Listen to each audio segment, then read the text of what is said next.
And now your host, Nick Buckin. Good evening, everybody. Welcome to another great LTS show. I am your host, Bodkins, of course. It is Monday night. Man, we have got a great show lined up tonight. If you missed yesterday morning show, it was quite fun. We talked a little UFC. We talked a little bit of everything, really. Talked Johnny Cruz's awful top five of his 5 number 1 overall quarterbacks that, somehow he didn't have Peyton Manning on that list. This is quarterbacks who went number 1 overall. So if you want to check out that awful list and our recap of UFC 292, check out yesterday morning show. But we are tonight, you guys know we're going to have Jonathan Grishman come on in the second half. First hour, we'll be having Jim Biringer come on. We're going to talk a little college football. On his way out, he gave us a nice teaser for the week as well. He wanted to talk a little bit All Out at Wembley, AEW All Out. So he mentioned that last week. So we're going to jump in all to that tonight. I'm excited. It's Monday. We're just about 3 weeks away from football. We'll be still doing the shows during Monday Night Football, kind of not really like a watch along, but just kind of talking about the games and life, and we'll be recapping Sunday's game. So look forward to that. This Thursday, we'll be breaking down the AFC West division with our guy, Bo Talks Football. So please tune in for that as well. But let's go ahead and bring in the guys. Johnny, what's up, my man? Yeah, Tanner, this is where you're supposed to bring Johnny Cruz in. I say Johnny. Dang, he just shots at everybody, right? Just shitting on my list. Peyton Manning, I had him number 2 on my list, bro. He was number 2. He was on the list. How you not gonna have I know he was on the list. I know he's on. It's good to see you. You just hated on my Mike Vick being on my top 5. That's what it was. And again, it was my favorite number 1 overall picks. It wasn't the best. It wasn't, Hall of Fame. It wasn't none of that shit. It was just my favorite 5. And Mike Vick was fun to watch, bro. If you wanted to go like entertaining purposes, there might not be in our lifetime. Mike Vick might be one of the top 5 most. Well, there's gonna be a most entertaining one, and yes, Mike Vick would be on it. Randall would be another one that would be on it as far as entertaining. So that one's coming. This was just my number 1 overall picks, quarterbacks. So. I got you. In the spirit of our fantasy draft that is still currently going on, man, we might be into halfway through next week 3 year of the season draft. I mean, Jesus. You guys just need to get on it. Get on it, folks. It is, slower than stink on shit. So, speaking of shit, the guy's been away wiping baby shit and everything else the last few days. Give it up for Mr. First Down Sam. Jump on it. Get on it. Nick, shut the fuck up. What's up? How are you going to curse like that when you have a newborn son in the world? You're just out here cursing, saying the F word. Hey, none of my kids are listening to me anyway, so. Get used to that, bro. Yeah. I'm getting there. It starts now, and it doesn't change. It's just one name doesn't do it, right? Like Bonnie. You have to say it like 18 times to get them to turn around and look at you. Please don't do that. Please. So, how we doing? You have to get the whole middle name in there, So. Oh yeah. I should do it in the old Southern voice, like they work on a farm. Bonnie K. Dane, get your cows need a milking and eggs need a hatching. Exactly. Shut up. Exactly. I need to go to bed. Eggs need a hatchet. Baby's doing good, Sam. Baby's doing good. Baby's doing good. He's asleep a mere 5 feet from me now. He opened his eyes finally today, and then I said, "Hey, I see your eyes," and then he promptly shut them. So he's on his way to stardom by not listening to me. So well, he doesn't want to look at you just because he doesn't want to see how ugly he could possibly be since you're his daddy. So I don't blame the kid. Nobody wants that. Trust me, I don't want it. Nobody. Well, speaking of things that nobody wants, let's bring in our own Hall of Famer, Mr. Scott Coe. God what did I walk into tonight, by the way? Is this dropping elbows off the top ropes on everybody, boy? Wow. Bring Tanner in too. Please. So he's got the Tanner, come on the show. We got to talk business here. Do I get a free ticket to the Brewers Padres game this week if I take this trade? What do you want? He wants a ticket to the game. Hey, we're not out here negotiating fantasy stuff. Tanner, you're on the clock. I just accepted the trade. So. Oh shit! I'm in. All right. Scott, who we bet on tonight? And I'm in base. We got to only be betting on baseball, right? Yeah, this will be pretty much the last Sam's week. Sam's going to fall asleep on air. Okay. Hey, the Yankees will not lose tonight. Guaranteed. So the Yankees will not lose tonight. So I took the Cubs, the Braves, and the Mariners. That's not looking so good right now, Scott. The Cubs. The Cubs are about to blow it to the Tigers. We were up like 5-0, and now it's 6-5. So they just scored in the top of the ninth to go up 6-5 because they were up 5-2 in the eighth. So the Braves aren't looking so good. They're losing to the Mets. So that's not looking good. But two or three, if the Cubs can hold on, 2 or 3 is pretty good. 67%, I'm happy. So, and I put you got stuff for tomorrow, or you can give it to us at the end of the show?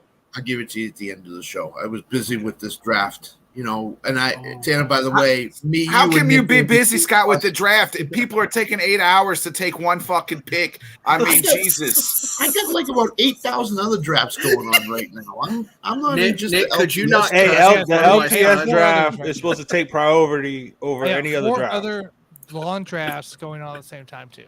I don't know. I can't do it. I am too impatient for these long drafts. Like I want to get in there. It's like sex. I want to get in there, get it out, get it out. I ain't got time to, it's hot, Bobby. It's hot, man. I ain't got time. 126 degrees today. Feel like temperature.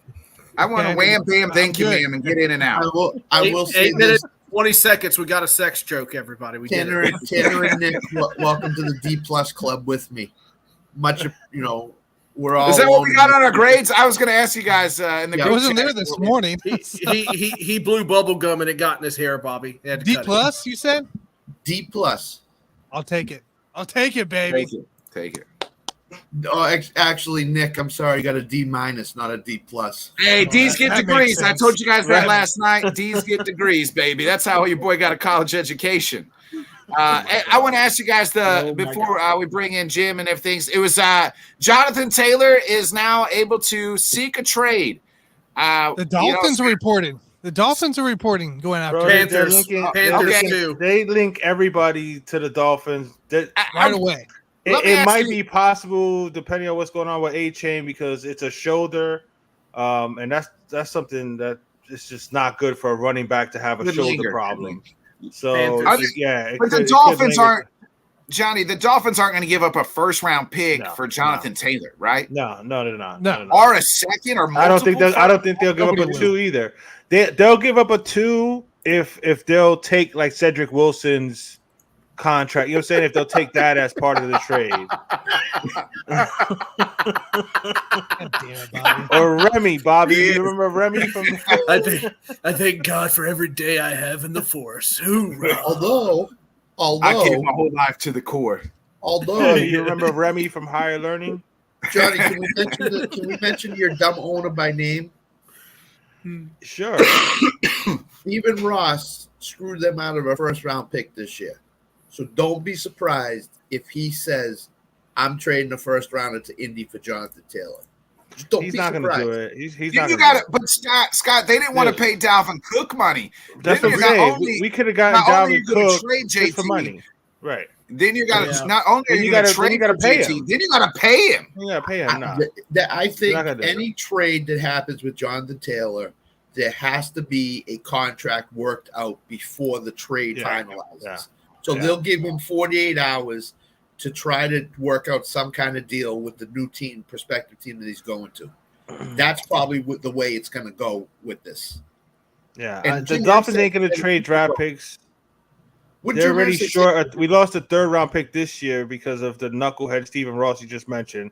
We lost our 1st last year and our 3rd round this coming in 2024. They're not going to give up a 1st or 2nd round pick for a running back. They like this Chris Brooks kid out of BYU. And there's also Lenny out there. So I think they would go after Fournette before they traded, or even Kareem Hunt. They would do something like that before they wasted draft picks and so much money, because Jonathan Taylor wants top money, and they didn't want to give Dalvin Cook fucking $7 million. You think they'll give Jonathan Taylor that money? No, they ain't gonna do it. No, I don't think so. So this is from the cokehead owner that said a week ago, we're not trading Jonathan Taylor. He's not going anywhere. And now all of a sudden, a week later, he turns around and says, "Go ahead." Because you know what it is, and this is why the phone's not going to be ringing. Like, I know you guys are saying there's teams, but once they hear the asking price, a first or 2 seconds for Jonathan Taylor, and then you got to pay him, those teams are gonna hang the fuck up, because we already seen it. Dalvin Cook, Dalvin Cook, Austin Eckler, all those guys when they were up for negotiating for trade. Saquon wound up having to take a bad deal. Yeah, the phone never rang. Right. So you know what they said? Go ahead, JT. This is our asking price. Find a team that wants to trade for you. They're not going to find a trade partner, I don't believe. Tanner, what's your thoughts here? Or go ahead, Sam. I was hoping somebody would find a joke for the postman rings twice, but none for Jonathan Taylor or something like that. But I couldn't fit it together. But yeah, what do you guys think about the Panthers making it? I told you I need sleep, guys. I need it. I need it bad. So what's your thoughts on the Panthers making that move? Well, here's the thing. What team is going to give up a first-round pick right now, 2 weeks before the season starts? Nobody's going to give up a first-round pick. Or multiple picks. Multiple, and pay him. Not only – that's the thing. It's not only – the $16 million, yeah. You got to pay – he wants a contract extension, so then you're going to have to pay him now. And more. Right. Yeah, but if you're I agree with you, by the way. I don't think they're going to do it. I just think Panthers, because I feel like that division they try to win just paid Miles Sanders, though. They're not going to go out and not only that, but they just dealt with the Christian McCaffrey deal and then wound up having to trade him. I don't see them going down that road again. Yeah, I think they're still paying him money. It might be. Yeah. Thank God. I said anything. Jeez. No, it's fine. Just think before you speak. Wow. Why? Sorry, Nick is rubbing off on people. Nick is rubbing off on people. You know what, Johnny? You off the boat. Tanner, kick him out. Tanner, what's your thoughts here on the JT trade? Very interesting, but I don't think nothing happens because there's no market for it, right? So there's nothing that's going to happen until closer to trade deadline. So I don't think it happens then, unless there's a team that is close. It's like, man, right? Yeah. A team that really needs a running back. Lost maybe 2 running backs beginning of the season. Right. I could see go after him, but that'd be it. I could see maybe the Bills if they realize Cook's not the guy. Or he gets hurt and they need a running back. But, man, I don't see them giving up 2 first. Like, look at Minnesota. Madison, Chandler ain't going to carry your team. Minnesota could be a team that if they start 4-1, 3-0, like that might be a move they make if they're struggling in the rushing game. Here's the other question. Here's the other question. If they don't trade Jonathan Taylor, under 12 games this year for him. I do the over. Over? I think so. He's going to play because he's not going to want to lose any money. He did say he has to play. He ain't playing. If Josh Jacobs is playing, Taylor's going to play. Yeah. They always say they're not going to play until they start getting fined and start losing money. Well, he's already been getting Josh Jacobs, Tanner Sky, Clark has been getting. They're all getting fined. Anytime you're not in training camp and you're not there, you're getting fined. Now, Josh Jacobs is not getting fined. He hasn't signed his franchise tender. He didn't sign his franchise, so he didn't. Get fined. That's right. Clark is getting. Oh wow. Clark is getting fined. No. Chris Jones. Chris Jones. Yeah, Chris Jones. Sorry. Frank Clark is Bronco now. Yeah. I get him confused for every time for some reason. But Chris Jones is getting fined. But the team can waive the fines. Yeah, they can waive. Yeah. I think they implemented some kind of rule though now. Not that anymore. They can't waive them. Yeah. Only there's like one out in it to where they can get paid, But for the most part, no. There's no reimbursement. There's no making it up if they miss it. They put the owners put that in there to force the players to have to show up. But all they got to do is do the whole hold-in where they come show up. But I'm not good enough. I can't practice though. You know what I'm saying? Yeah, that's why guys like J.K. Dobbins, who held out, he has no leverage. He's got to come in. Zero leverage. So, correct. Jonathan Taylor has almost zero leverage in this. He has to hold in. He had more leverage last year at this time than he does at this time this year. Especially after an injury-riddled season.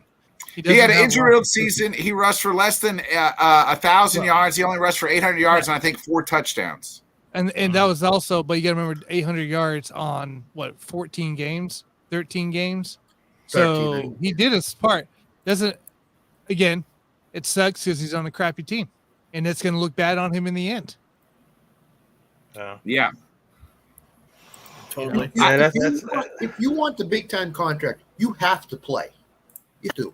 Correct. You have to produce, especially at that position. At that position, they got to play. You got to perform. That's why Saquon said he signed the deal. I had to sign the deal. I'm gonna go out and prove myself and just try to have a monster year. Yeah, but again, he could have just signed a franchise tag, man. He took that deal, and now if the Giants want to be shady, they still got 2 years that they can franchise tag him. I mean, I don't think they'll do that. I would hope they don't do that, but the money increases. He basically did them a favor. He did them a solid. Like, why would you help them out? Yeah, and to Matt's comment, that's why Eckler didn't hold out, because he knows if he holds out, he's not making the money. They told him, the Chargers told him and his agent, hey, go seek a trade, see what you can find. Guess what? The phone never rang. Nothing. Never rang. Nope. And I would take Austin Eckler over Jonathan Taylor.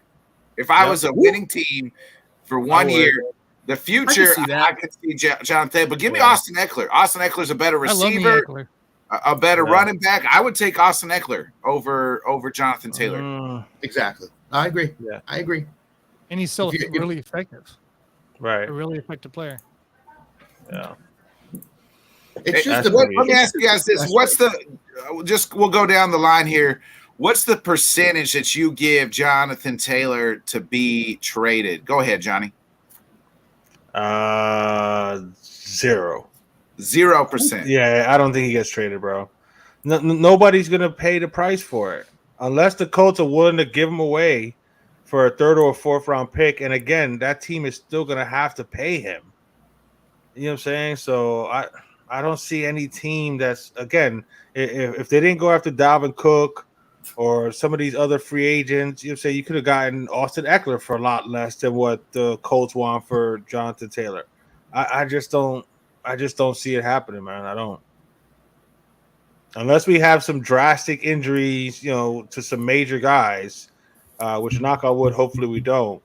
I just don't see a team paying that price, because, like you said, it's not just what you're trading. It's then having to turn around and pay the man right away as well. Scott, what's your thoughts? So I'll give you 2 different ones. Before the season starts, 0%. Before the trade deadline, 10%. There's always a team that comes out of the woodwork, out of the dark, and all of a sudden trades for them. So don't be surprised if during the season, as Tanner alluded to, that up near the trade deadline, that some team comes out of nowhere and offers the Colts kind of what they want, but not totally what they want. And the Colts say, okay, we're going to take it. We need to get rid of him. Because I think he's going to be a problem for them this year. I really do. That's why they told him to go away. Just go ahead. We don't want your problems. Yeah, so I firmly believe there's a team like Tanner mentioned, Minnesota, or an NFC team that's that one piece away from making a deep playoff run that says, let's go get Jonathan Taylor and let's bring him in and let's see if we can win with him. So, Sam, what's your percentage that Jonathan Taylor gets traded? I'm at a nice 30% because Jimmy Percocet is their owner. So I just feel like this. What I was going to say, Jimmy Percocet is the one that said he wasn't going to trade him. Not now, not October, but I guess in between that is August. So he forgot that month. So as long as it wasn't when he said it or October, Jimmy's not lying. I don't think it's going to happen, but I'm just saying there's always that chance because he is a little erratic. And then he can write a big long tweet about how he was letting him go because it's what the player wanted, and I'm such a great owner, and blah blah blah. I could see him totally doing that. Well, but no, I don't think he goes anywhere.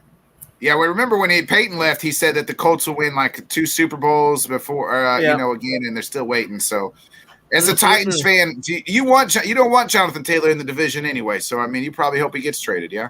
Sure, don't. But I haven't been terrible against him. So, I mean, he's not Derrick Henry. Toot toot, beep beep, hit my own horn. You know what I'm saying? Man, listen, Jim Irsay, we're going to trade you to the Minnesota Vikings for a first-round draft pick. Hey, Jim felt bad after the Dolphin died, so that's why he said, "Go ahead and seek a trade." You know, he didn't have all that money in the world can't save that Dolphin.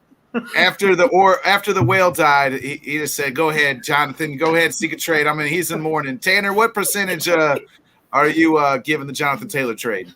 Scott gave you 2. I'll give you 3. Oh, okay. The season starts here, these next 2 weeks, there is a 15% chance he gets traded. After the season starts between week 1 and 3, there is a 20% chance it happens. And then after week 3, so week 4 to the trade deadline, we bump up to a solid 40% chance. That's almost 50% chance you think he gets traded. Never tell me the odds. Between 3 or between 4 and the trade deadline. The trade deadline is what, week 8, 9? Yeah. Something like that? Week 8 or 9 now. Yeah, they moved it back. Early. Yeah. I think your percentage jump up a bunch. I give it 3%, and that's just the whole fucking time. This is assuming we're trading him not to take a new deal, right? This is he wants a new deal. I'm saying that's fine. He might want a new deal, but he's still going to play on his current deal, and the other team might still trade for him, but they may not pay him anyways. His agent's going to tell him we want a new deal before, you know what I mean? They're going to have to work out a new deal before the trade. That's the only reason he doesn't want to be a Colt. But Jonathan Taylor allows exploration. The Colts make the final decision. Right. We got to remember this. Yeah, I get what you're saying. Whether or not Taylor wants to go there, Taylor's going there. So I see what you're saying. No doubt. I got a question, and we can ask this of Jim too. If you can pick the team to put him on, what team would you put him on? Minnesota. Yeah, Minnesota. And Nick, you mentioned Buffalo. Yeah, I mean that'd be a scary thought about Buffalo, man. Yeah, get out of here, dude. I don't see it ever happening. Yeah. But that would suck. That would suck.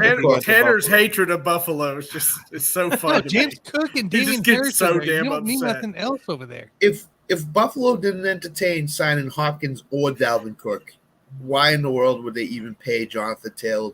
That's true. That's true. You make a point. You make a point. Good point, Scott. That wasn't the point of the question. The question just was if you could put him on any team, what team would you put him on? Well, not whether or not they would want to trade for him. I'm just saying. Well, let's look up stuff before we talk. I think Buffalo would be scary. How about this team? Scary. Why would you put Buffalo? They're gonna have James Cook, Damian Harris, and Jonathan Taylor. Well, I mean. We've already seen exploration whatever, of Damian Harris. But if you got Jonathan Taylor and James Cook, that's a pretty nasty one too. You don't know. You're not the Bengals, all right? What about Dallas? Dallas makes sense. That's a Jerry move. I could see I like that. Yeah. I think he stays at the has 2 backs. What about Seattle? They're one piece away. They already got 2. They got Walker injured. Yeah. 2 injured guys. Walker's not injured. They're just bubble taping like Pacheco. All right, he's fine. He's fine. But I wonder if Pete Carroll, the king of competition, would say, "Let's bring him up here. Let's throw him in." I don't see that. I don't see it. See everybody leave. Hey, before we bring Jim on, Johnny, go ahead and get us through this ad read here. Underdog. All right, let me let our guy over at Owner's Box. The Owner's Box Daily Fantasy app. I'm always going to go opposite of what you say, Sam. So just I'm an owner. The Owner's Box Daily Fantasy app. Make sure you use the promo code LTS, and they will match your first deposit, up to $500. More chances to win because they have more games. Again, it's Owner's Box Daily Fantasy app. Make sure you use the promo code LTS, and they will match your first deposit up to $500. That's still crazy to me, bro. $500. So you don't have to put down $500. You know, you can put down $1, $2, $50, whatever you want, but they'll match it all the way up to $500. So take advantage of that. Make sure you use the promo code LTS. All right, and with this guy, we got a big wrestling event this Sunday. All Out in Wembley, AEW All Out in Wembley. We'll be talking a little college football with him as well in the back end. But he gave us a teaser as he was going off air last week, so we always got to bring him back in. You guys know it is. He covers full press hockey and wrestling. And man is a mind of all things. He's a Renaissance man. Give it up for Jim Biringer, baby. Yeah. Jim, what is up? Jim, what's up, my man? He's not in his box. He's not in my box. What's up, boy? How you doing? Jim, use my box? There he is. There he is. You left us last week with the teaser of you have some opinions about AEW all in. Is it all in or all out? I don't know. But all in, and then it's all out. All in. Okay, all in. Which I still don't understand why they're running 2 shows back to back. But me neither, Jim. Me neither. Doesn't make sense. So I left you guys with a teaser last week. I have a big time problem with this card. Okay, everybody knows. Everybody said I was always an AEW homer. I'm not a homer. At first they were really good. They're still good, but I have some criticisms with this card. And my biggest criticism is they need another big time match on this card. Like, let's be honest. MJF Adam Cole, it's great. That for me is not a headline match, not on a big pay-per-view like this. This is all in Wembley Stadium, right? This should have been what Forbidden Door 2 was, right? You want to have big-time matches on a big-time stage. I'm not going to say the card's not going to be good. I'm not going to say that the show's going to be good. It's probably going to be a great show. They always are. But to me, Wembley Stadium, I think you should have brought in a ton of promotions, like do a collab here at Wembley, all in, like the first one back at... I feel like they're doing that a little bit. They're bringing in Ospreay, Jericho... We're getting that. We're getting. I mean, yeah, but I'm saying like you bring in some Impact guys, you bring in like JCW guys, more New Japan guys. I think you could have had this card. I know it stinks that Danielson. See, if Danielson doesn't get hurt, my understanding is it would have been Kenny Omega, Danielson 2 at Wembley, which would have been okay. That's to me, that's like a banger. That's like your headline match there. And I know a lot of people wanted to see Ospreay Omega again for the title. Look, you called that after Forbidden Door 2. Right, and I think they're going to hold off on it just because what I saw Forbidden Door 2 being there, the crowd being taken out of that kind of a match wouldn't have been fair to everybody else on that card because I think people would have just been out of it. So have that. Okay, Ospreay Jericho is going to be great. Bucks and FTR is going to be good. But to me, I feel like you're missing. Still, there's something missing. Like, how come Okada's not on this card? How come somebody else big is not on this card? And I'm just waiting for it. But again, like I said off the top, it's tough to run 2 big shows like that back to back, considering, All Out is the following week in Chicago, which makes absolutely no sense.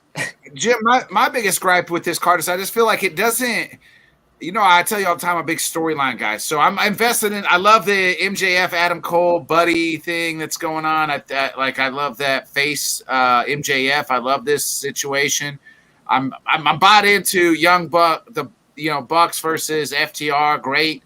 But after that, I just feel like it's shit thrown together. Like, why is like Ospreay and Jericho, like they just threw this together real fast. Like, there's not enough time. They didn't build the storylines for this awesome stadium, that we're going to have. This is supposed to be where they're building this as the biggest wrestling event of all time, but yet there's no blow-offs, right? It's just shit thrown together. I guess you got a little bit of storyline with Sting and Darby and Fox and them. Like, but outside of that, like the Blackpool Combat, that's them 3 and 3 other guys. We have no idea who it's going to be. Why are they fighting best friends in Penta? We don't really have an answer.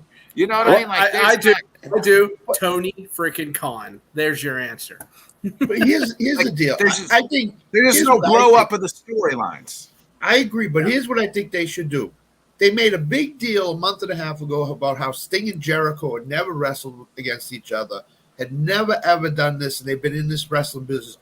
Why don't you do Sting versus Jericho? I would rather have that than Jericho versus I would have been okay with that. I would have been okay with that. Too. I wouldn't have had no problem with Jericho Sting because that's going to sell. That's your big time marquee matchup. Two guys that never fought against each other. I would have been fine with Sting and Jericho. Look, I think the big issue was Ospreay was because he was in the G1 Climax. Like, that was the problem. G1 Climax was all summer. They couldn't get him over here. Like, he's wrestling, like, the whole time. Like, he made it to semifinals or something at G1 Climax. So that's kind of tough. Also, I was reading, again, you got to be careful, dirt sheets and interviews and how people interpret things. Like, Tony Khan said he didn't expect it to be as big as it BS. Like, the dude announced Wembley Stadium after Forbidden Door, like before Forbidden Door 2. Like, he knew how big it was going to get. But again, when you see it getting to 40,000, 50,000, you got to stop and say, whoa, this is going to be big. We've got to throw some big matches together here and make it memorable for people. The only way it is memorable is if there's a surprise reveal someplace, like a huge name or like an Edge or something like that. Well, here's the deal. I think, and I've heard that Danielson might be returning. Santana Ortiz might be on the side of the Blackpool Combat Club. So you get tag team return. Maybe Edge goes AEW now that his contract's quote unquote over. I give that 5% chance. So do I. I give it a 5% chance, but you never know. Tony Khan could give out the one-time retirement match for Edge and Christian, go at it one more time. But the issue, like I said, the issue for me is, you have stuff that can continue over into All Out, like Jay White and Kenny Omega probably fight the following week in Chicago. Like, you have Punk and Joe for Real World's title, but it's like, okay, this feels just like a regular pay-per-view card, and this is Wembley Stadium. Remember when the first All In was announced, 2018, like, big time names. It was huge. It set up so much stuff, and to me, I think, like, you're going to have All In, great, but then don't have All Out in Chicago or have it weeks later. You could still have it September, but build just up have the it weeks later. storylines, Jim. That's my biggest gripe with AEWs. They just don't. I mean, sometimes WWE, I'm like, what the fuck is going on with the storyline? But at least they got something. Sometimes at least it's there. No storylines, and they just throw some shit together and says, "Here's Sting in a coffin match because that sounds cool." So you're just like, "All right, yeah." There is. I mean, if you go back into it, right? Jay White and Kenny Omega have history in New Japan, but you have to know about it. Like, you have to be a hardcore guy to know about it. So that's where, like, the Golden Elite and Bullet Club Gold come in. Like, that rivalry's there. Takeshita, like, and Omega, like, those guys are together. They probably will fight because Don Callis, like, all that stuff, if you've been paying attention. FTR and the Young Bucks go back to when these guys were in separate companies, tearing it up on the Indies and NXT. Like, those guys have been tied. I think that's going to be the match of the absolutely. FTR and Bucks. I that's the one match, like, I want to tune in and watch. Like, I'm all in on that match. Like again, no pun intended, right? Yeah. No pun intended. All in. Are we 100% sure FTR is showing up? Is going to wrestle? FTR is cleared to go. Yeah, they cleared to go.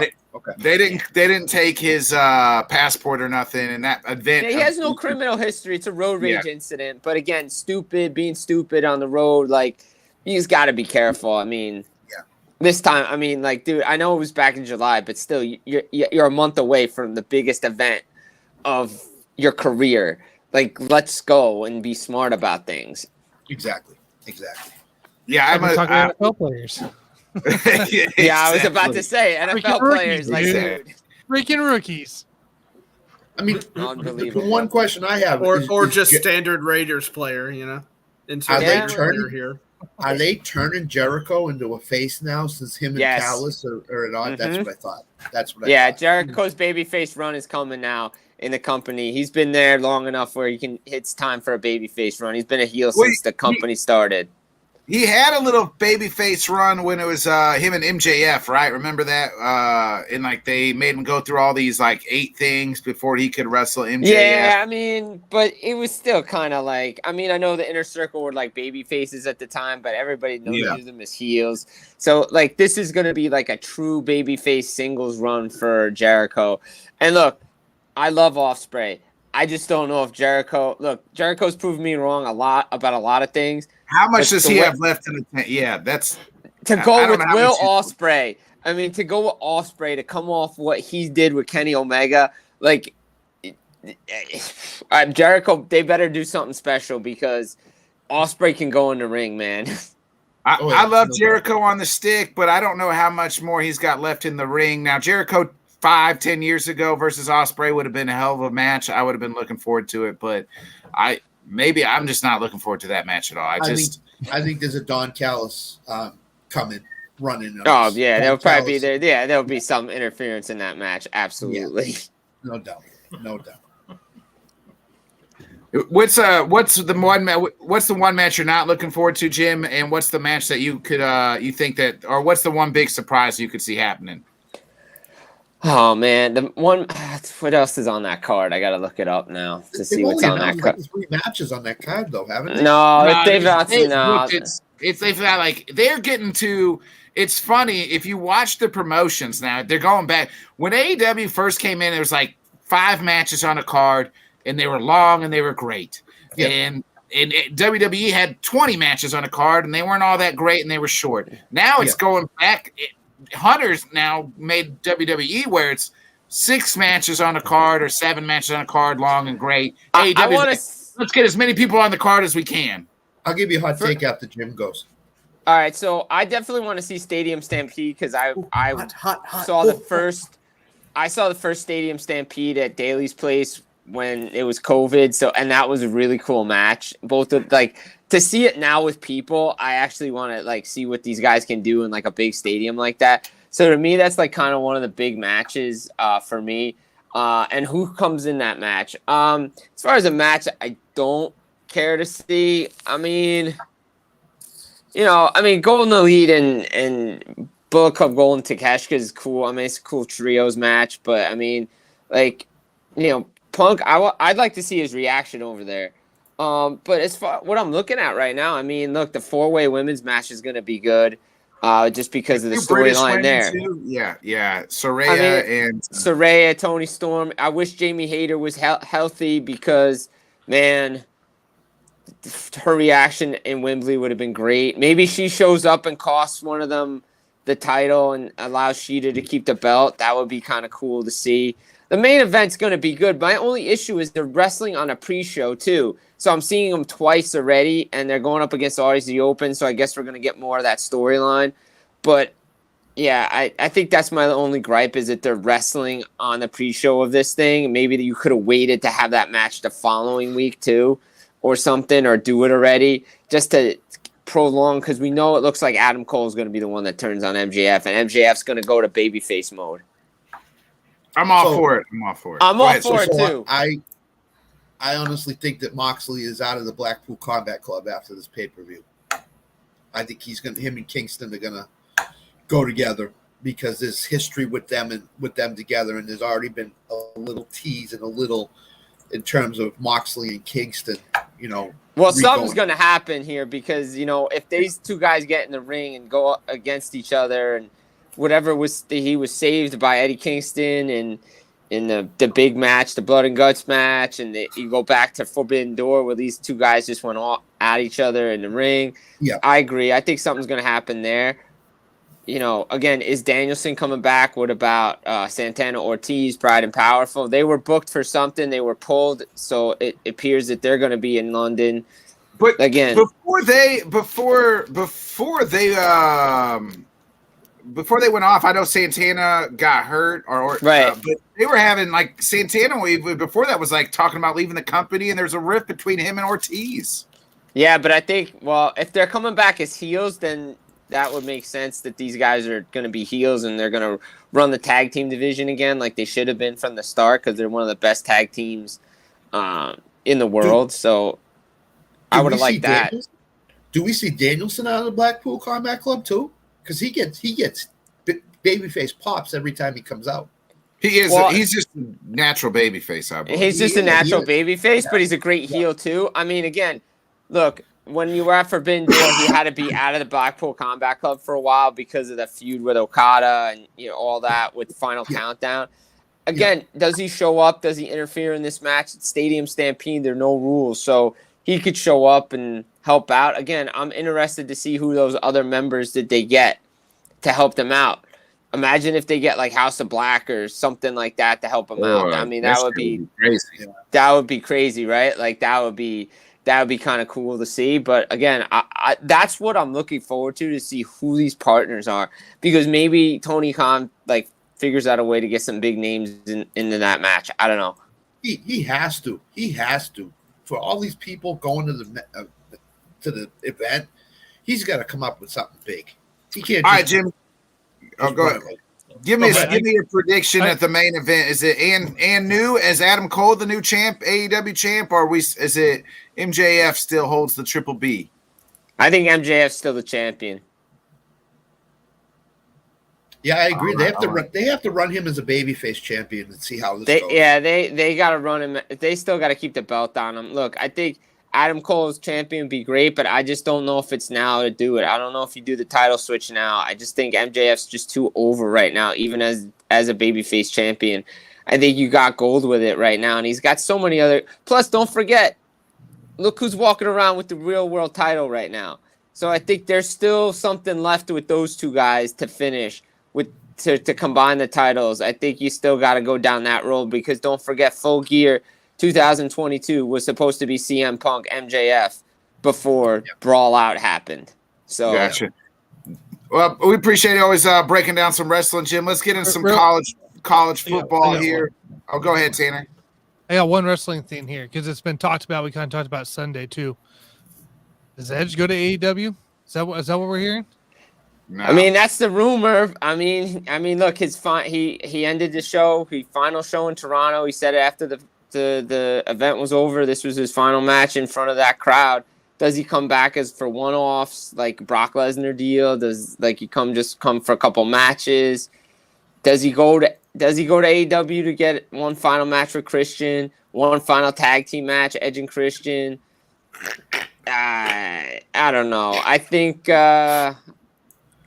a WWE guy, though. Tony Khan made an offer to him before he went back. He just wanted to be a WWE guy. I mean, I could see it. He did thank the WWE for giving him the opportunity and being able to meet his wife there and everything. He said some pretty sentimental things, so it'd be really he did kind of flip. It'd be weird for him to go to AEW. Yeah, I think he's always done and gone through. I give it like a 5% chance. I think he's a WWE guy, always has been. It's wrestling, and that's the thing about professional wrestling is anything can fucking happen. Right, exactly. I wouldn't be super shocked, but the only reason he goes to AEW is to wrestle one final match with Christian. Yeah, exactly. That's it. Possibly. Other than that, he's not going. And I wonder if he's gone to Vince and say, Vince, look, I want my last match to be with Christian. Like Jericho did. Jericho always wanted Vince's, opinion on everything. Maybe Edge has done the same thing. I want one last match with Christian. I want to do a tag team and go out that way. Would you mind if I went to AEW and did a one match with Christian and that's it? Or they figure out a way to do it like on an indie, like Edge and Christian on an indie event, like just big time indie event, against FTR or something. Like I think that would be the match I think everybody would want to see. Yeah, he's got a connection with FTR. He's got exactly. So I think that would be the match people would want to see. Yep. I only give it about a 5% chance though. But I could see it on an indie, right? I mean, Nick, you could see it like on an indie event. Yeah. Not like I don't see like a 5% chance that he signs an actual contract with AEW. Now, if they did like like a indie event or something crazy, yeah, I could see that happening. Because isn't Christian over there too at AEW? Yeah, he is. Christian's in AEW. Yep. He thinks he's the TNT champion. Oh, and he's not. The big dinosaur is. The big dinosaur is. It's been a while, but he still thinks it. Okay. Yeah. Before we move off wrestling, Jim, just remember there's only one megastar it's got everybody saying. What are they saying, Jim? What are they saying? With everybody saying L.A. Knight. Yeah. Yeah, but here's a question. When are they going to start pushing a LA Knight for a title? They are. I'm looking at the Raw clips that just came across the screen. It's not. We're in feud mode right now, but it's getting hot. Him and Miz, right? Yeah. Yeah. I heard the pops are getting louder and louder. I heard potential match at Payback could be Cena, LA Knight taking on Miz and Grayson Waller. Wow. Ooh, I like it. Right? Wow. I like it. I've got the vapors. Oh, that would be a good. I like that. Look at I could see Austin Theory because the Miz was pumping Austin Theory on SmackDown, Jim. Yeah, so I could see I could see that too. I really need Knight and Austin Theory to get. I feel like that's more of the feud I want. I don't hate the one of these with the Miz, but I really want that. Well, he's getting the rub. He's getting the Miz rub, and he's getting the rub. Yeah. I'm with you. Yeah, he's getting the rub. Take it. Because you saw it with MJF and CM Punk when they first did everything. You want to see if these guys can go on the mic. Can you perform in the ring? Like you're doing that right now with LA Knight and The Miz. The Miz is one of the best talkers in the game. LA Knight is showing he's one of the best talkers in the game. Let's see if they're on each other's level. Right now they are. All right, let's go. Yeah. You mentioned that. Let's get in some college football talk. Jim, is this still Alabama and Georgia's to lose? Everybody's high on Michigan as well. Still, no matter what. No matter what. And both those teams are looking for new quarterbacks, so. Look, I think it's the SEC's title to lose until they don't have the championship. I mean, look. Georgia just named Carson Beck the starting quarterback. They're going for a three-peat. Here's a stat for you. The last team to three-peat, Minnesota Golden Gophers, 1930s. That's how long it's been since a three-peat. I was in his 20s then. He can tell you all about it. But, look. Man. Wow! That's why we call them the Monday Night Maniacs. My maniacs. Before we went back, Georgia, we used to tie our knickerbockers up. Yep. Look, Georgia's number one in the preseason poll. The first one's out. Does it really matter? No, but they're the national champions. Look, they have a good team. Look, the big thing for me is how that offense is going to run with Monken now in Baltimore. I mean, that offense right now on Monday night on an entertaining preseason Monday night game actually is looking really good with Josh Johnson as the quarterback for the Ravens. I want to see it with Lamar, but look, that's going to be interesting. Let's see what Kirby Smart does without his offensive coordinator. We saw Saban go through it for years. Like his coordinators went off left and right and they were still good. So I don't think they have a problem with that. But Alabama, see, that's the thing. Usually we know who the starting quarterback is in Alabama. We don't know it right now. They have question marks at the quarterback position. Look, I think LSU, you got to throw LSU's name in there right now. Let them fall. Because Brian Kelly's second year under Brian Kelly, look, they came out of nowhere last year. I think Brian Kelly and that offense and that defense, the Bayou Bengals are going to have a very good team. And I think it's either going to be Alabama or it's going to be LSU in the SEC West that's going to take on Georgia in the SEC title game. We don't talk LSU around here because we got Jonathan Grisham getting ready to come on. And he's just already going to get all hyped up. But I will say he's already pumped. That Florida State LSU game, opening weekend, that's huge, is going to be a huge game for LSU to determine where their season goes. If they lose to Florida State again, they might have a 10-2 season, but it's going to be that one loss that keeps them out. Keeps them out of everything. Look, I mean, college football this weekend, right? Yeah, this is week zero. Yeah. Week zero this weekend. The real season begins Labor Day weekend. I think everybody's ready for it. Yeah, everybody's ready for that game. That's going to be a huge game. TCU and Colorado that weekend as well. Coach Prime with the Buffs. Some good matchups. Let's see what Colorado does there. Pac-12, obviously it's the final year of the Pac-12 as it is. Let's see if USC can win it. I think it's theirs to win. But again, Caleb Williams, Lincoln Riley, it's great. That offense is so good. But defensively, again, last year they were awful. They had multiple big-time leads and just could never just close a deal and have a big-time win. Their defense would always let teams back in a game. They never look great against Utah. And, Utah's bringing back Cam Rising, that offensive line, that defensive line. I think Utah's got to be in there. Oregon, Washington's still there too. I love it. You go to the Big 12, right? There's some reshaping there too. Anybody can win that. I know everybody's like, oh, Texas is back. Texas isn't back. Miami's not back. Shot, baby. Like Kansas, Kansas, we'll see. I want to see what Cincinnati does this year in there. TCU, obviously. Oh, snap. Oh, we lost it. Tanner, you scum. You scum. He doesn't deserve that. We're good. Jeez. We're good. Jim, never forget how I made you do that, says Tanner. Jim, sorry about Tanner's Kansas talk. You didn't have to. I know that Tanner thinks it's basketball, not football, so he's just yelling out rock we're in football now. Washington is 10, I think, right? Yeah. Yeah. Do we see Washington as a top 10 team this year? No. I don't see them as a top 10 team. I don't either, so. I don't see them as a top. Well, they have Florida State 8 right now and Clemson 9. So, it's a preseason poll. Penn State's up there. Look.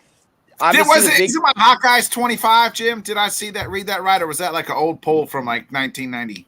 No, Iowa's 25. How about the Green Wave? Tulane out of the American. First time in history at 24 in the preseason poll. That's big. That's big too. They got Iowa 25 because that's probably as many total points as to score all season. So, there's that. Easily. Take the under on total points for Iowa this year. Even the players are betting 25 unders, and that's why we're in trouble, Jim. Hey, wait, Johnny, what was the app you guys were using? Daily Fantasy? If they got an over under on Iowa points, take the under. Owner's box, Owner's box, baby. Let's go. Owner's box. We got underdog.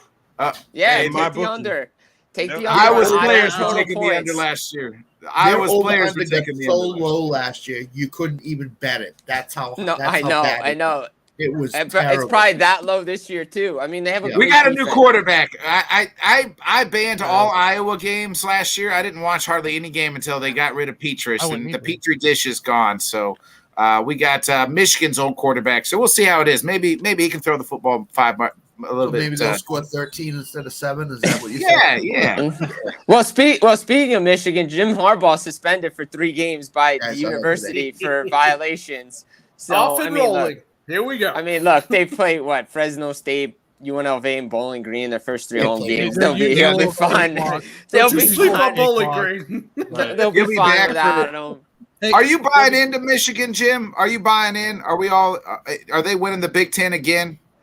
Look, it's gonna come for me. It's gonna come down to Ohio State, Michigan last week of this regular season, and like it always does, right? In the Big Ten East, you could throw Penn State in there too, but I just think Penn State's gonna fade. I think towards the end. I think it's Ohio State, Michigan, like it always is, and the winner goes to the Big Ten title game. And if they're undefeated, the winner's going to the playoff. And look, Michigan. Everybody said last year with Blake Corum and J.J. McCarthy and Donovan Edwards, and they're bringing them back, but they can't get past the semifinals. It was supposed to be a cakewalk for them against TCU. It wasn't, and they lost. Look, Ryan Day, they haven't won a Big Ten title since 2020. They haven't won a national title since the first time this thing got installed in 2014. So it's just been SEC dominance with Clemson thrown in there as well. So look, I wouldn't count out Nick Saban's Alabama Crimson Tide, because when you do, that's when Bama just starts rolling everybody. No, you can't. You can't. No way. But again, there are a lot of question marks there. I'm out on Michigan because of last year. He can't win he cannot win the big game. He beats Ohio State, yes. He wins the Big Ten conference title game, yes. But when he gets into the playoff or he gets in a big time bowl game, he just can't win it. He can't. His coach, I don't know what it is about him, but TCU, he should have beaten them last year. Oh, he should have definitely beat TCU. But TCU had a good team last year. But TCU still, had a good team, but still Michigan needed to find a way to win that game. He just the problem is with Michigan last year, all they talked about was beating Georgia. All they talked about was they wanted revenge against Georgia. They didn't look at TCU. They needed to look at TCU, and that's what happened. Then we wouldn't have got that boring ass national title game where it was 85-0. So the game was over in the first quarter. Yeah, The game was over in the first quarter. The semifinal game with Ohio State was better. I mean, Georgia was pushed to the limit with Ohio State. We'll get you out of here on this. Who do you got winning the Natty? Damn. Oh man. You gotta have the season. I mean, season hasn't even started yet. Here, listen, Jim. Just do something with it. You gotta have a preseason. Give us every bowl game. Yeah, right. We got a guy in the waiting room too. He's I gonna really be want really that upset obscure about one with like this. 4 different names. Sounds like a mall. I mean, is it a cop out that I say the Bulldogs do the first time since the 1930s we have a three-peat? All right, Jim Barringer-Baum got the Bulldogs winning it. He didn't Go pick that Dogs. Go down. Go Dogs. Hey, Jim, Kirby and the Dogs. We appreciate you joining us every Monday, brother. We'll catch you next Monday. Talk a little bit of all out, and we'll get some hockey news in next Monday. Hey, next Monday, we're going to talk about 3 games for opening weekend of college football. Oh, you ready? Nice. All right. You ready? Oh, wait. Before I get out of here, real quick. Djokovic, Alcaraz yesterday, Cincinnati Masters final. Wow. Just wow. Just wow. I cannot wait for U.S. Open. It starts next Monday. I cannot wait for the U.S. Open. U.S. Open's Monday? Okay. Next Monday. Let's go. Yeah, Labor Day weekend, the week before Labor Day starts. Yes, that is. Jim, the ultimate Swiss Army knife, brother. We appreciate you. We'll see you next Monday. See you. Absolutely, boys. Monday Night Maniacs. Can't wait to see you next week, boys. Have a good one, man. Be safe. Peace. Be safe. All right. Before we get bring in Jonathan, go ahead, Johnny, or get us through this next Underdog, Johnny. You've got nowhere else to go. It's Underdog, Johnny. It's all you got. Underdog. All right, so let me tell you about MyBookie. Want me to tell you about MyBookie.com? Go Yeah, ahead. you tell us about MyBookie. Yeah, No, damn it. I'm messing with you. That's where you bet the Iowa under at is on MyBookie.com. Right. Hey, MyBookie has been doing me right with Scott's picks, man. So just leave him alone. But I'm here to tell you about Underdog. Download the Underdog app or go to underdogfantasy.com. Make sure you use the promo code LTS. They will match your first deposit up to $100. They have the best ball drafts of all sports and, of course, all your daily fantasy drafts. That is the Underdog app or go to underdogfantasy.com. Use the promo code LTS for a matching first-time deposit of up to $100. There you go, Sam. We are in the dog days of baseball right now. We got to get through this next. I mean, Nick. I don't even want to talk about this shit. We're not talking about baseball right now. Bro, I went on a massive rant on the Johnny Q show about the damn Yankees are garbage. I know exactly what the first topics aren't going to be baseball. This first 10 minutes is all going to be about LSU and Tulane. Nah, we're just going to mute the. We're going to mute the. Nick, we're going to mute the mic. We're going to mute the mic. I don't want to hear LSU. I am tired of LSU baseball, basketball. Football. Jonathan's got me rooting. Anything that says LSU, I'm rooting against it due to our guests who are about to bring on. Give it up for LSU super fan, alumni. His dad played there. I don't know. Coach there. Give it up for Jonathan Grisham, everybody. Jonathan, before everybody starts, do you want to have a solo with Nick for like 10 minutes and blast him about everything? Yeah, we'll let you do it. You don't want to kiss the ring? You want to kiss the championship rings that we've been winning this year in college sports at LSU? Are you there, Jonathan? We can't hear you, John. We can't hear you. Oh, there he is. There he is. Hear me now? Yeah, unfortunately. Yeah, I heard you. No, we heard you the first time, bro. All right, as I said, it's the LSU's world, and y'all are all just living in it right now. You talk about national champions and women's basketball and baseball, the number 1 pick and the number 2 pick in baseball. You know, the player of the year, the pitcher of the year. We have Joe Burrow. We have Angel Reese. What else do you want? What else would you like for me to talk about as far as for LSU? And we're going to win the national title this year in football. Calling it right now. Who's doing no, it? you're not. No, you are not winning that. What's the plus money on that? It's got to be plus. What's the odds on LSU? You're gonna make me look. I haven't looked yet. To be honest with you, I wait. I'll get you that number, Nick. I'll get you that number, Nick. All right. Yeah, I'll wait till. I believe the LSU women with Angel Reese, and they got that gangster from Louisville. They just brought her in a transfer. Haley Van Lith. Yeah, she's. I believe the LSU women could probably run it back. And you had Haley Van Lith was the number one transfer recruit. And then you had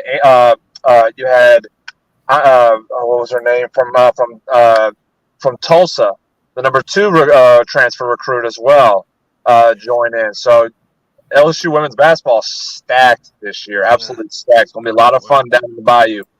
Other than that, you're a homer, and we know that. What's the reason you think LSU is going to win the Natty this year? Because they're good. I'll go like this. I'll go a little bit more in depth.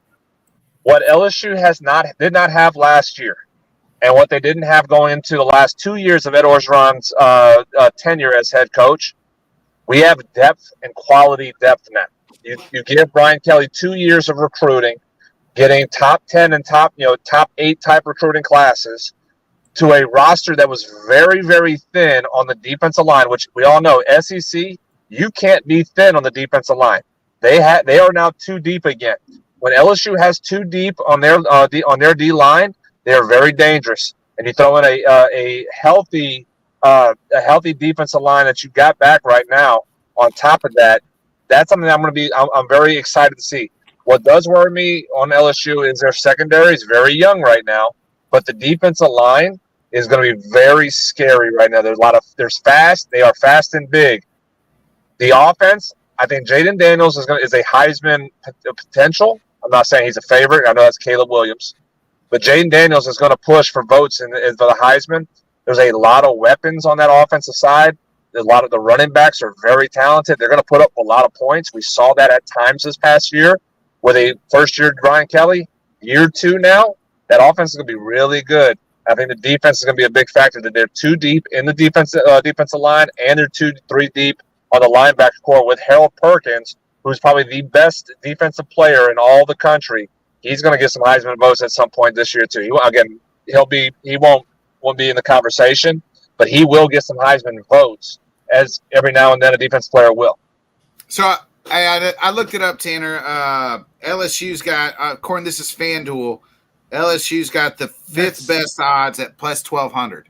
Great. So that's your best odds, by the way. They open up at plus 1,800, plus 1,200 in FanDuel. Everybody else, DraftKings is plus 1,100, PointsBet, Caesars are plus 10 or 1,000, right? And there's not even bet in Sugar House right now. So there's that's your best bet though for LSU is in FanDuel currently. So get it while it's hot. Plus 1,200. Before them, you got Michigan at plus 850, Ohio State at plus 700, Alabama at plus 600, Georgia at plus 220. So everybody's still on the Bulldogs. You can get plus 230 over at Caesars and plus 650 for Alabama over at Caesars too, and plus 750 for Ohio State over in Caesars as well. Nobody cares about Michigan, so. By the way, did you say Jalen Daniels? Is that what I heard? The Red Chalk quarterback? There's two Jaden Daniels. There's one down in LSU and there's one in Kansas. Not related, but there's 2 of them. Yeah. They're both going to be good, so it's going to be awesome. Yeah, but only one matters, and that's the one that plays in Baton Rouge. The Rod Chalk Jayhawk who wins the national. So, Jonathan, let me ask you this. Do you think they win over 9.5 games this year or under? Oh, they win more. They win more than 9.5. They'll win more than that. If they're winning the Natty, you got to take over 9.5. They could win more than 9. So they could win 10 games and still not win a national title. Yeah, and not even make the playoff too. If you win 10, the obvious scary game for us is in Tuscaloosa, which is always difficult for us to go down and go to there and play in that stadium. I would say that there's a lot of talk in Baton Rouge that Auburn scares us a little bit this year. I don't know if that's just a Hugh Freeze the conversation. Him being on Tigers. where he's kind of, he's always been a kryptonite to us when he was at Ole Miss. But I'm not necessarily afraid because I know they have a quarterback situation down there too right now as well. So I'm not necessarily afraid of Auburn. But obviously the Florida State game is going to be the big one. I think we're going to get revenge. We will get revenge against Florida State after last year where we lost by due to a botched extra point. Yeah. We're going to be a much better team. I think we're going to beat Florida State. I think we'll beat Florida State. I'll go if we beat Florida State by 7 points. I think we'll beat Florida State by 7. That'll send a message that this is going to be a good year. And I think we'll be undefeated going into the Alabama game. Nice. Yeah, because Georgia's schedule this year. If you guys look at Georgia's schedule, it's like cake. It's just cake. They don't play They don't play nobody. Yeah, so they could be 12-0 if they beat LSU easily. So, Jonathan, I want to switch gears and ask you some baseball questions here real quick. Who the hell's winning these wild card games? I'm looking at the American wild card right now with Toronto a half game back, Boston's 3 back in the AL, plus you got Houston and the Rays are right there. Then the National League, man, it's 5 teams really with 1 game apart. You got my Cubs right there, only a half a game in the second wild card. You got the Giants, the Reds, Miami, Arizona. Like only 3 teams can get into those, and that's a lot of teams I just listed. Which one of these teams are getting in? Well, we know, and I'm Johnny. I'm sorry, right now. We know it's not the Yankees. We know that. Aaron Boone said that they are. Aaron Boone said they are, though. Aaron Boone's lucky he still got a job, bro. Aaron Boone has to say that just to keep it, just so he doesn't get fired before the season ends. Right. I mean, that's at some point. I think if once they get eliminated, I think that's it. He's done. The Yankees don't even need to be talked about no more, bro. For real. There's no point. Johnny, as long as you're on the show, the Yankees are always here to talk about. Well, of course. Eventually, you're just beating a dead horse, right? Yeah. Your Twitter handle is literally Yankee Finn, so we're always going to talk about the Yankees as long as we're here. Right now, the Yankees are doing their job. I need the Mets to do theirs to finish last, so I can pop bottles of champagne with you guys and celebrate last place New York team. Jonathan. 96 scarred you, bro, didn't it? Oh, absolutely. I got bad news. Hey, no, real quick as well. It was 99 World Series, Braves and Yankees. I kid you not, 9-year-old Jonathan. I went family vacation to Disney World during the World Series. We got swept out of the World Series, and my vacation was absolutely ruined. I wanted to go home. I wanted to leave Disney World early. Screw the Yankees, 100%. Absolutely. That explains a lot. That explains he's like a lot. Okay, he's like Thanos. Jonathan Grisham now. coming in, and he's David just like, Peterson. "What I do next? I'm gonna enjoy it." He was at the happiest place on earth, and he was mad as a mother. David Peterson beat the Braves tonight. David Peterson beat the Braves tonight. That's unbelievable, bro. They gotta lose every once in a while, man. The Mets, I know. They're up 10-4 in the bottom of the ninth. It happens, bro. I expected a sweep of the Mets and didn't get. We'll still take 2 or 3. That's all we gotta do is just stay 2 or 3. 2 or 3, we'll be fine to go. But in regards to the wild card, Rays, Astros, and I still think the Blue Jays over the Mariners. I know the Mariners, swept the Astros. I just don't buy into the Mariners that they're gonna keep it going. I think Julio Rodriguez is insanely hot right now hitting wise. I don't know if he's gonna be able to sustain that for the rest of the season. I kind of lean a little bit more with the Blue Jays. I think they're going to be a little bit better off going into the last month of the season. So I would go. It's going to be Rays, Astros, and Blue Jays going to be battling out for the wild card. I just don't really see the Mariners doing it. The Red Sox, no. I mean, the fact that they're still in the conversation is a damn miracle out in Boston. But I think it's going to be battle between the Blue Jays and Mariners. I'm going to side with the Blue Jays just a little bit over the Mariners to get into the wild card for the American League. For the National League, I'm trying to think of the same thing. It was the teams again. I'll give Nick a little bit of hope. I think the Cubs are going to make it. I think the Cubs are going to be pretty scary.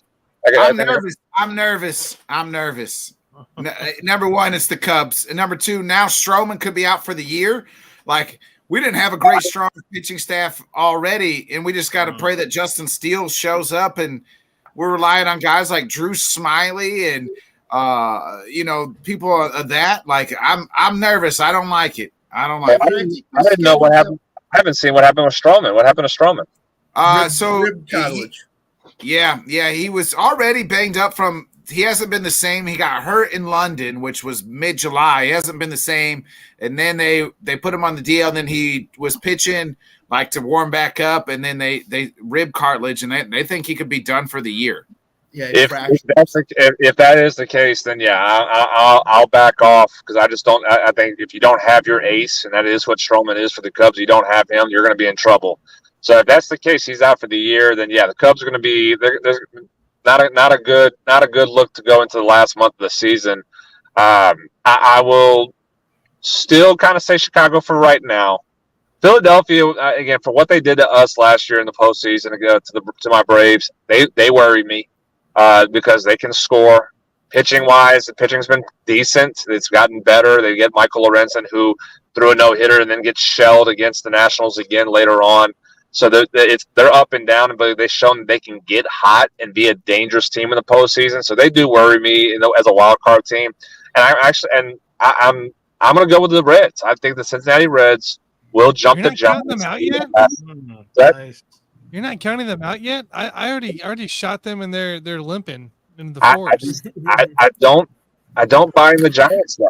I don't buy into the Giants that they're gonna get it figured out. What a metaphor, Tanner. Jeez, God. It's you and Dan Campbell with the Lions just come up with the craziest crap, I tell you. John, you give Arizona no chance? I was about to say, what about Arizona? You've been on Arizona all year. I have been on Arizona all year, and then they fell off, and I kind of just said I feel like that was they're at their ceiling now. When they kind of fell off in that last bit over the last few weeks, they hit their ceiling. I think 7-3 in their last 10, bro. They could get hot again. At this point of the year, it's not about the best team; it's about the hot team. The hot team. They can get hot again. If they do, they can make it. I mean, then they did what the Mariners did. They were a year ahead.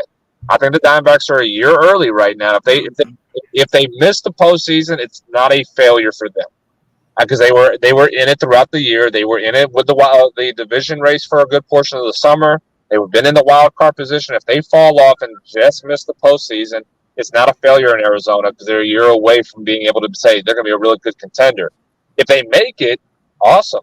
They skip that year of development to be in the postseason today now and really build themselves for a great 2024 going the next season. I just think they're still just a little bit of a year. I think they've reached their ceiling. If they catch fire and they get hot, then I think they can do it. But as far as for what I'm at, I lean to the Reds a little bit more. Reds pitch a little bit better, and they've gotten some good outings of their young pitchers right now. And again, Ellie De La Cruz. You talk about exciting young players, Corbin Carroll and Ellie De La Cruz for Diamondbacks and Reds. I mean, that's a bright future for both teams that you got to sit back and be ecstatic if you're a Reds or Diamondbacks fan. But I'm going to go with the young cats in Cincinnati, with De La Cruz, with the young pitching staff that have actually really right now, to make that third spot. I don't buy in the Giants. I think they're same thing. They're overachieving, but they're not. I've never been excited about them and really getting themselves to be a postseason team this year. Yeah, Jonathan, I want to ask you about shitty teams real quick. For instance, like the Royals. It's hot as fucking. It's hotter than Satan's asshole here in Missouri. It's 100. It was 100 plus today. What is a player? It's this fucking hot. You're 20 games below 500. No shot. You're in the dog days of summer. How do you even want to show up to work today? Because I mean, really, I'm just thinking I'm pulling a fucking hammy and hopefully. I was gonna say you asking the wrong person, bro. I'm asking the professional. John is coming out there to ball. Regardless. I know that, but how do you get your mind right? Because like that's what I'm asking. That's why I'm asking the professional athlete, Johnny. The rest of us are just a bunch of fat stooges. So Facts. Because you have a job to do, though. That's why.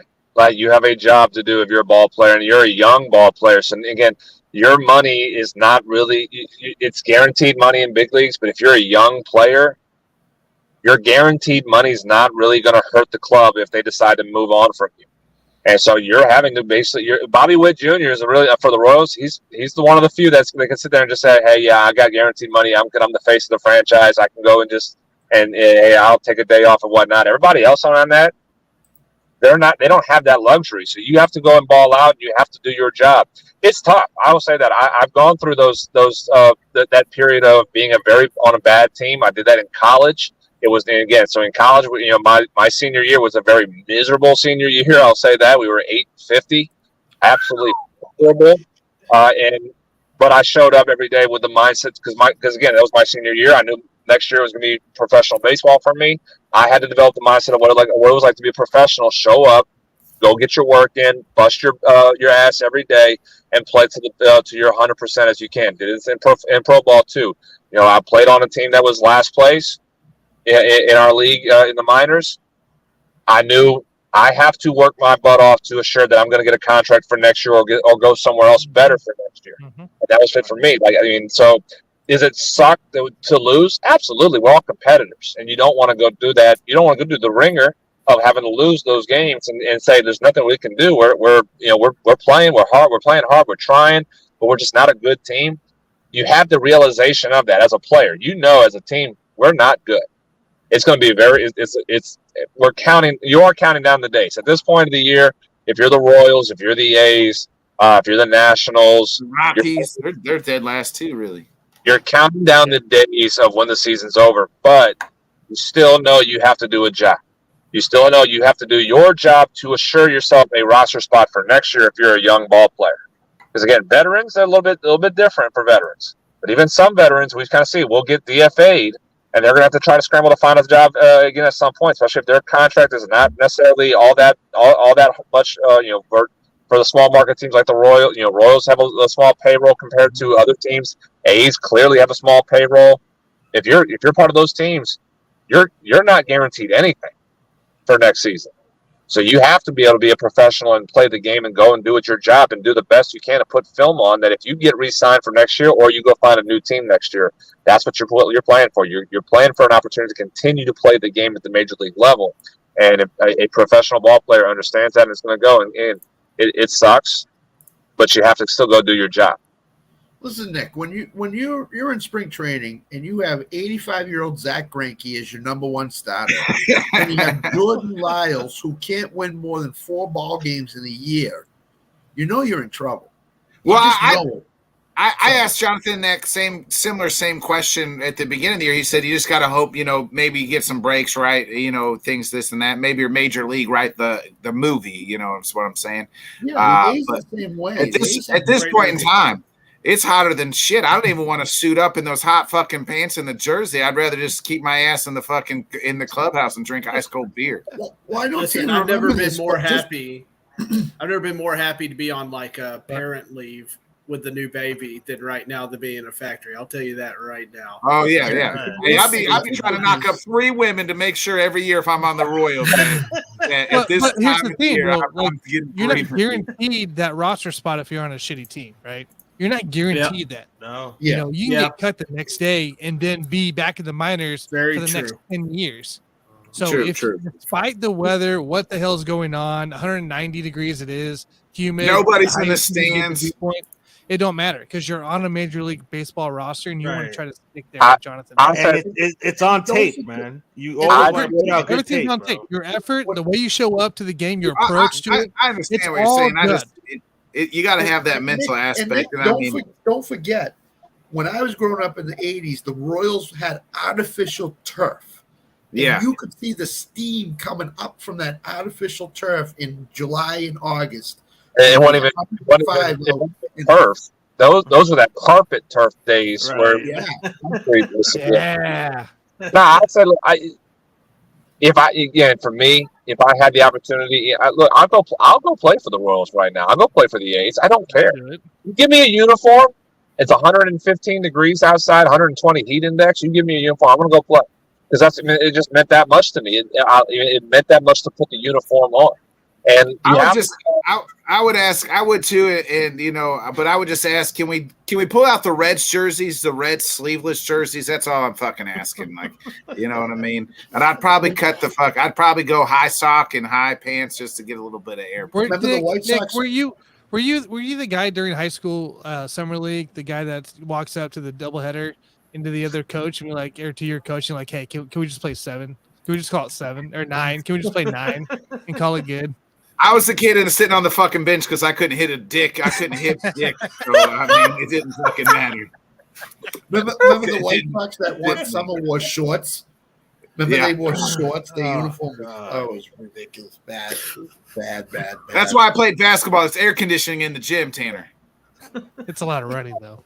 I was okay with it. I was okay. Stick my big fat ass in the post. It ain't that much running anymore. Give me a diamond with dirt on it, and I'm a happy birthday. I don't care if it's 100 degrees, 120 degrees. Just don't make it be cold. I don't want to play in cold. I hate it. I'll play in 120 degree heat over 30 degrees any time of the day. I hate cold weather, and I get days in Missouri. My days in Missouri playing in March.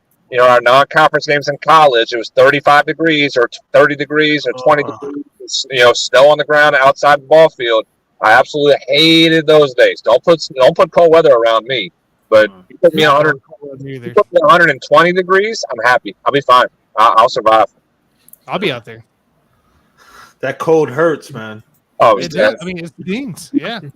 I said the coldest game I've ever played in was my first year in Missouri playing in college at Lincoln University. We had to play Nebraska, Omaha in Wichita, Kansas, because Omaha, Nebraska had 3.5 feet of snow. It was 10 degrees outside. And it was snowing outside. It was snowing too. And we played a double header on Saturday and had to play, which we only played one game. And then we played 3 innings in game 2. We had to come back the next day, finish game 2, play game 3, and play game 4. All on Sunday. It was 6 degrees on Sunday. Jonathan, are you like me? Like when you were playing ball, like you were not a layers guy. Like you see guys walking out, with the armband, the whole sleeves, and despite what the temperature is, and like I that's why I couldn't stand weather or cold weather because I would not wear armbands. I did not want stuff on my arms. So after elbow surgery, I had to wear an arm sleeve to be able to for my arm to kind of stay warm and stay loose. So I had to wear a sleeve. When we had cold days, I wore the sleeve under my long sleeve thermal shirts and everything. But I wore one Under Armour shirt. I'm in the dugout. I'm putting my jacket on, but on the ball field, I just had my jersey. I didn't. We had teammates. I had teammates that wore our sweatshirts on the field. I couldn't do that. So in the dugout, I'll put my jacket on, whatnot, go on the field. I'm in my jersey, my long sleeve shirt. But I always had to wear an arm sleeve when I played just to protect my elbow. But yeah, I mean that was on cold days. Yeah, I absolutely had to wear long sleeves on. I'm from Louisiana. I'm Southern. We don't deal with cold. That's true. That's true. I know you didn't pitch much. You didn't pitch in college, but as a pitcher though, don't you want them cold, chilly nights? No, you do not. No, you do not. No, it's no, hard to get going. You don't. Hard to grip the ball too, man. As a hitter, So I hated cold, but as a hitter, I didn't mind facing because I know the pitcher, his arms are going to be struggling to get warm and stay warm. So the velocity was never going to be the same as it would be on a 95-degree day because he's going to struggle to get loose and stay loose at that time. He's going to, and I will get my pitches to hit. He's going to put it on his own. He's not going to be as accurate on the corner. So I knew I will hit well on a cold day. I just absolutely hated hitting on a cold day. It was just me personally. And then we had, wood bat on a cold day. It was miserable. Absolutely miserable. You miss hit by that much. You miss hit a ball with a bat by that much. You can't feel your hands. Absolutely. Right. I don't know. I don't know how guys went with no batting gloves, bro, with the wood bats. Like I props to them, bro. Oh yeah, I couldn't. I had to wear batting gloves. I did. I mean, Moises Alou used to piss on his hands, Johnny. That's how he went without it. He used to piss on his hands to hard him up. Yeah, I'm good. Yeah, you didn't know that? I'll put on some batting gloves, bro. I'm good. His hands. Yeah, with piss on his. That's the Dominican secret. That's the Dominican secret about it. Is that again the science was to prevent to harden their hands and prevent calluses and blisters. Medically untrue, and you had a lot of people come out and say, "Hey, yeah, we've heard this, but it's not. That actually doesn't happen." So a lot of the Dominicans, a lot of Moises being one of them, and they just you're doing a placebo effect on pissing on your hands in that aspect of it. It's what they did, though. It's what they did, and it worked for them. Mentally they thought it worked, so they asked Dusty Baker once about Moises pissing on his hand. He says, "I don't know if he pisses on his hand, but guys are giving him the fist more than the high five lately." So that's.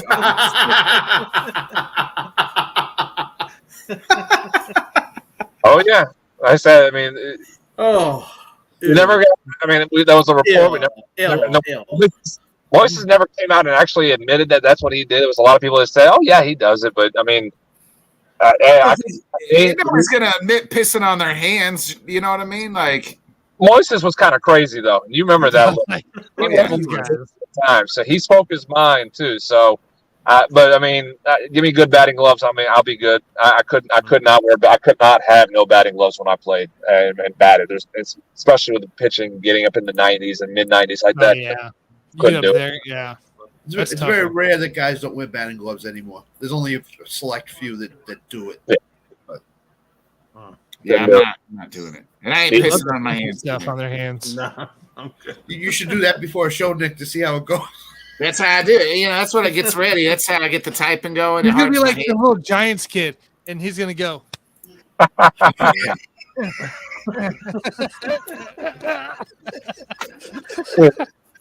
The boss was saying, "Why does it smell like asparagus?" Why does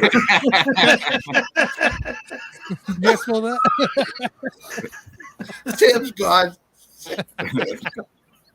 Jonathan, we'll get you out of here on this. What's up? What's next for Alpha? Hey, we're starting up our fall practices, so we have 2 weeks of practices we're doing. We'll be competing in our first tournament for the fall next weekend. So right now we're just kind of getting things resituated with all our new players in, with our current players we've had stick around and continue building. So right now we're getting to work and we're getting our first tournament next weekend. Nice. Hey, Jonathan, I start this competitive 10 and under coaching gig tomorrow. So any first advice for the first practice? For 10 and under, keep their attention as best you can. Drills. Do a lot of drills for 10-year-olds because you got to make sure you keep their attention span going. So, fast pace, make them have to run a little bit and keep their attention going, and a lot of teaching for this. That way they can kind of go. At that age, they butterflies. Hell, that's me now. I mean, I would say, Tina, you do a show with Sam and JG. I think you'll be all right with dealing with 10-year-olds. Yeah, no, that's pretty much what I got. A lot of basic, Mommy, there's a lot of drills. up in the sky. Keep it going. So cool.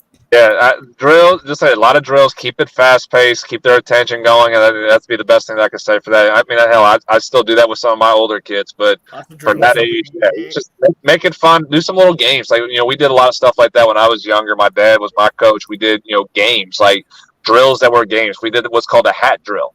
Teach them how to be able to be accurate on their throwing. So you put your hat on the ground, group on the foul line.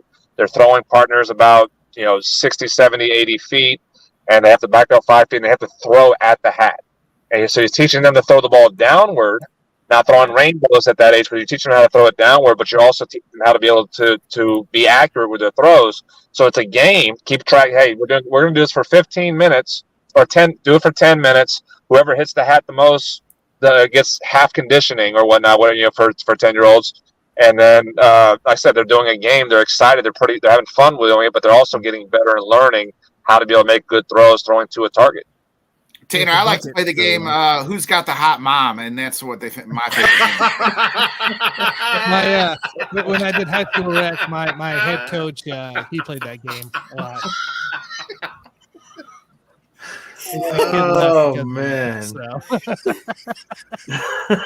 You want to know how to play the Who's Got the Hot Mom game, Tanner? I can tell you that one if you want. Don't do it, Nick. I've seen it in action, so I'm good. I appreciate it, though.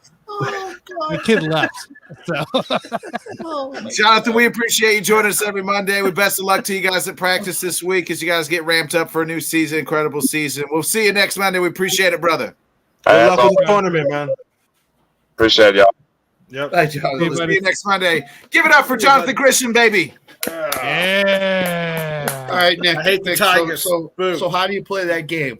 Well, what I like to do is say, I get all the kids gathered up and I say, okay, who's got single moms? And they all raise their hand. And I look at the best looking kid and be like, all right, his mom's got to be hot. I'm like, which one's your mom? I need to talk to her after practice.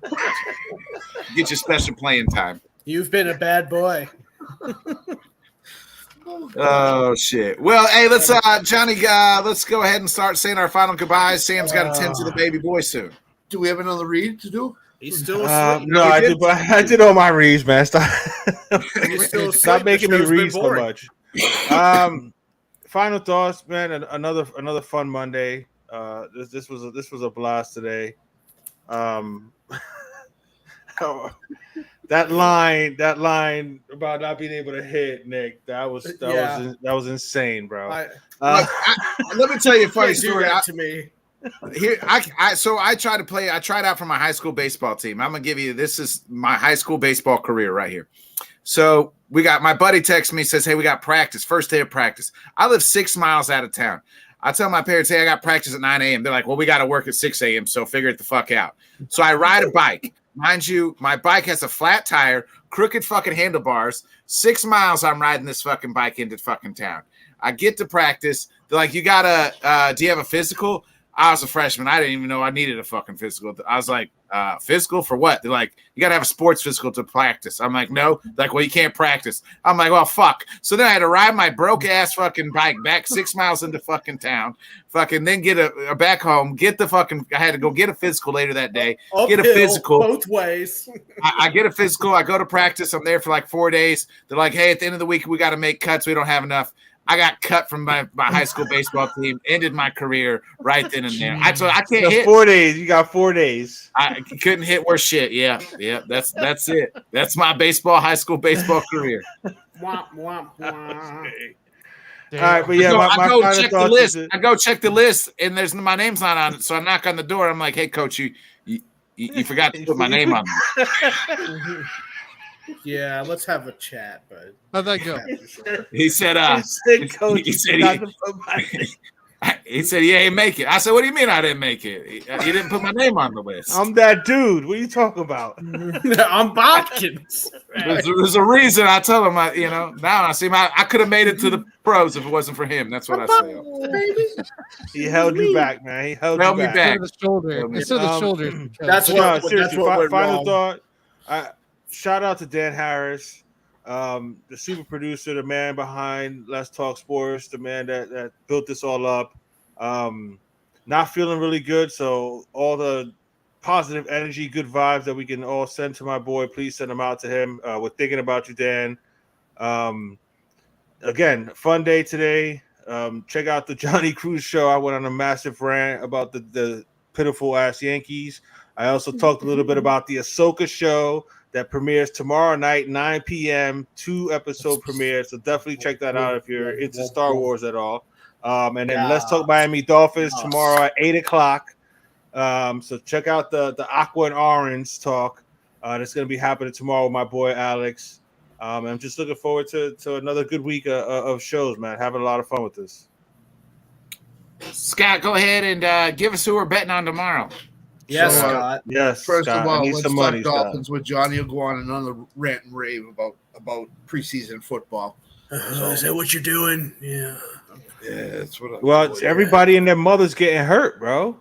I know that. It's like we just keep losing people, bro. Everybody's losing people. It's getting a little crazy right now. But the Patriots canceled their joint what happened practices. with Terry? What happened with McLaurin? It's good series, dude. Good job, Alan. Good job, Alan. Terry just injured his toe. Yeah. X-rays are negative. He's good. He's fine. Don't worry about it. He'll be ready. Okay, good. I was but about to say, sleep is, I just picked him. Sleep is acting like he's got two broken legs right now. So. Well, it's because he got carted off, aka he walked off actually. So that's fine. Everybody's getting carted off. You notice that these days? It's every update is like, when back in like even like 2 years ago, if somebody got carted off, you're like, oh shit, that's serious. Like now it's now he's got a hangnail. Now it's like, yo, it's hot as hell out here. I don't want to have to walk back. Just drive me on the cart, man. Just bring the cart. They got a hangnail. Bring the cart. The cart. Get the hangnail. And then you got rap shit out there, or Shefty. Joe Burrow was carted off today, and then it's like, what happened with Joe? Everybody's freaking out. He just had a hangnail. He'll be okay, you guys. Yeah, his toenail. His toenail fell off, so he has to be carted off. Who was it? Scott, who was it that got carted off? Get me a cart because he had to go to the bathroom. He take a poop. Wasn't it Lamar? I remember Lamar Jackson running. No, yeah, he just ran off. He got carted off. I think he just ran off. Trying to loosen up his pants as he's running down the hallway. Somebody got carted off last year, but he wasn't pooping really bad, and then he ran back on the field, and everybody's like, "Did he get?" It was Lamar. Yeah, it was Lamar. Yeah, it was Lamar. A Monday night game like 2 years ago. Holding up his pants as he's running in the locker room. Yeah, he did. Paul Pierce did that with. Remember when Paul Pierce shit himself and he flying in the first. Yeah, he rolled his ass in the the Eastern Conference Finals, Scott, I think. And they're like, NBA Finals, I want to say. He had a wheelchair. They wheelchaired him out, and then like 2 seconds later, he came back with a knee brace running out of the tunnel or whatever. Yeah, and he was that was so fake. That was so fake. Yeah, he shit himself. That was not the truth there, Mr. Final thoughts very quickly. Three bets. Braves money line. Next. Braves money line against Mets. Pirates money line against Adam Wainwright and the Cardinals, because Adam Wainwright can't win a game to save his life.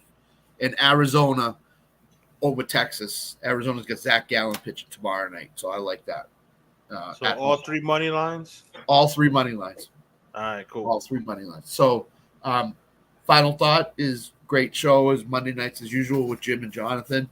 Looking forward to as we continue our draft. We're in the 4th round right now. Hopefully it'll get over before September 7th, because that's and D plus, me and Tanner in the D plus club, Nick Bodkins in the D minus club. So welcome to the low end territory. Wow. Please get degrees, baby. Right. It's not so bad once you get used to it. A D minus is a passing grade, bro. Oh, Sam, I forgot to tell you, I won some money on Malik Willis and the Titans beating the Vikings the other night. So. Oh, good. I mean, Malik Willis didn't have anything to do with it, but you know that. I was about to say, damn, Scott. God, that guy's bad. He threw for what, 85 yards in the game? 85 yards. 85 yards, and he's still overthrowing people and hesitating before he throws the ball. Did he really play the whole game? He played the whole game. Yeah, Levis participated in pregame, which makes me think that he could have played, and they just wanted to get a big look on Malik Willis. Vrabel is notorious for doing this kind of crap. So, that's how it goes. Everybody's saying Malik Willis has got the number 2 job, basically. I don't know. I wouldn't count on that, Scott, to be honest with you. I don't believe either. Jayhawks, baby. Todd Reesing, Mark Mangino, taking care of business in the Orange Bowl. Stop, bro. Bobby G, the greatest college football team is like the 99, 2000, the Hurricanes. That had like 20-something first-round draft picks, bro. Yes. Yeah, there's no way Jayhawks would have tore them. When their running back room is consistent, Willis McGahee, Clinton Portis, like that. Right. That they're deep. They could have not scored an offensive touchdown and still won like 10 games. That's what I've read. That team was insane. That's the greatest college football team. Sam, you got any final thoughts? Prove you wrong. Sure. Keep your positive vibes, prayers, and everything going towards my wife and I as we continue to go through this. My shift ends at midnight, about 12:30 tonight, so I'm holding down the fort. He hasn't made a peep, which means as soon as I shut this laptop, he's going to go absolutely batshit crazy. Everybody keep talking. We're going to extend the show just for Sam, so the baby keeps sleeping until midnight. Just sweating. Yeah. So let's just go ahead and do all the divisions, and then we're going to grade each quarterback. No, I'm just kidding. Football is right around the corner, ladies and gentlemen. We're getting preseason games, feeling it. Love it. Happy to be a part of it. I hope there's something in your lives that you're all looking forward to. If it's not football, but why wouldn't it be football? I mean, come on. And yeah, I mean, that's what I think. Find that something to look forward to. It gets you through some hard times. Go ahead, Tanner. Double guns. Pew, pew, pew, pew. I don't have a lot. Just shout out Dan. Hope it's all right. Shout out. Keep it, you can shout me out too, Tanner, but you won't do it. Shout out Sam and his busy life schedule too. So yeah. For sure. There will be a new name for the Let's Talk Sports Show starting in 2 weeks from Thursday. It will be the Let's Talk Cooking Show with Julia Childs and Emerald Lagasse will be on. Would you like my sweaty balls? No. My final thought is don't blindly be a truther. That's all I'm gonna say. Like, if everybody in the world thinks that one player on your team fucking sucks, then chances are you going on this again? Yeah, I'm going on this again because I didn't do this here and I'm doing it here. Don't be a truther, folks. Have a good night.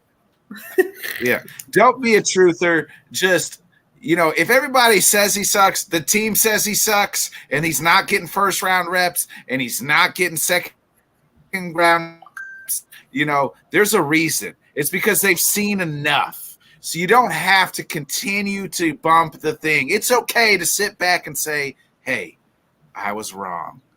I was wrong about it. We've all been wrong before. It's okay to say it. Dead. People want to continue to just bump and blame everybody else. But guess what? Testify. We're all laughing at you, my friend. It's okay to say you were wrong. It's okay to say you were wrong. With that being said, let's get out of here. We'll be back Thursday night. Bo Talks Football joining us. Right, Tanner? Yes, NFC West. NFC West. NFC West preview this Thursday, 8 o'clock Central, 9 Eastern. Be a friend. Tell a friend. Oh, put a name on it.